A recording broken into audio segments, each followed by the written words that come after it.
at the end of the first test, he went up to Stuart Broad. No, sorry, before the end of the first test, he went up to Stuart Broad to ask him about bowling in windy conditions, right? And about what how you do that, and he what it's like in some of those grounds in the UK and New Zealand when the wind comes in. It's not like bowling anywhere else on earth, right? Like you get some really windy, and he talked about that. And then at the end of the first test, he came up and talked to Steve Harmison about tall bowler shit. I don't know what it was specifically. Harmy has told me, but it was over a beer and I've forgotten. But what I really like about this sort of thing, you should never drink with Harmy. Oh my God, no one should ever drink with Harmy. But what I really like about these sorts of things is this is a guy who's really thinking about how he can be better.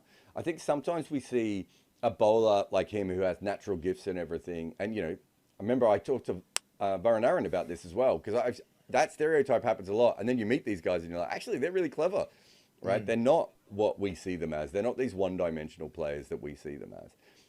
So I don't think he's the full article yet, right? I think he's a long way off understanding what he can do. But his best ball is fantastic. I think he needs 2 lengths rather than 1 length, because I don't think in modern cricket just bowling 1 length, the way that, say, someone like Morne Morkel did, works as well as it used to. And he needs to understand things. But I like people who are curious. Like, I back curiosity over anything else. 100%. And with him, he's someone who's always believed that he's a really, really good bowler. He's always tried to outsmart the batter with plans or with bluffs or double bluffs for that matter.